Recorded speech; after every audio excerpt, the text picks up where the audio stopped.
তরুণ প্রজন্মকে তামাকের ক্ষতিকর প্রভাব থেকে রক্ষায় তামাক নিয়ন্ত্রণ আইন দ্রুততার সাথে সংস্কারে অন্তর্বর্তী সরকারকে তাগিদ দিয়েছেন সাবেক তত্ত্বাবধায়ক সরকারের উপদেষ্টা ডক্টর হোসেন জিল্লুর রহমান।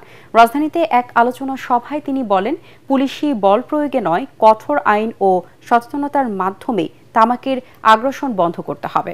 ইমদাদুল্লাহ বাবুর রিপোর্ট। গাজীপুরের ক্যান্সার আক্রান্ত ৩৫ বছর বয়সী ইলিয়াস গাজী বলছিলেন, তামাক সেবন প্রথমে তাকে দারুণ অনুভূতি দিলেও এখন তিনি জীবন মৃত্যুর সন্ধিক্ষণে। আজ তামাকের জন্য আমার এই অবস্থা, আমি জানি না আমি বাঁচবো কিনা। পরিসংখ্যান বলছে দেশের প্রায় ৪ কোটি মানুষ তামাক ব্যবহার করছে। এতে বছরে ১,৬১,০০০ মানুষের মৃত্যু হচ্ছে। চিকিৎসায় ব্যয় হচ্ছে ৩০,৫৬০ কোটি টাকা। পরোক্ষ ধূমপানের কারণে ৯২% শিশুর লালায় মিলেছে নিকোটিন, যা ভবিষ্যৎ প্রজন্মের বেড়ে ওঠার জন্য মারাত্মক হুমকি। রাজধানীর সিরডাপ মিলনায়তনে তামাকমুক্ত প্রজন্ম ও আইন শক্তিশালীকরণে নাগরিক ভাবনা শীর্ষক গোলটেবিল বৈঠকে বিশেষজ্ঞরা জানান, এই মুহূর্তে তামাকের ঝুঁকির পাশাপাশি নতুন করে ই সিগারেটও বাড়াচ্ছে উদ্বেগ।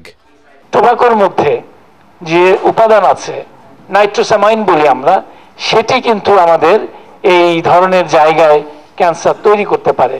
তাই তামাক চাষ থেকে শুরু করে তামাকজাত পণ্য উৎপাদন ও বিপণন এবং বিক্রি পর্যন্ত সব ক্ষেত্রে আইন কঠোর করার পরামর্শ দেন জনস্বাস্থ্যবিদরা। টোবাকো ফ্রি যদি করতে হয়, it has to B A নির্মূল আইন, একদম গোড়াতে শেষ করার একটা আইন হবে।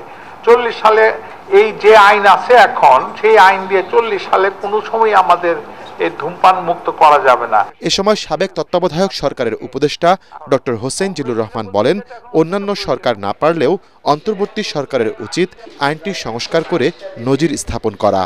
আমি অনুরোধ করব, আহ্বান করব অন্তর্বর্তীকালীন সরকারকে, আপনাদের অর্জনযোগ্য এবং সমাজের জন্য একটা গভীর উপকারকারী একটি সংস্কারের সুযোগ আপনাদের হাতের সামনেই আছে, এটা গ্রহণ করুন এবং এই ব্যাপারে সুনির্দিষ্ট পদক্ষেপ নিন। তামাক ব্যবহারের কারণে এসডিজি লক্ষ্যমাত্রা অর্জন বড় বাধার মুখে পড়ছে বলেও অনুষ্ঠানে জানানো হয়।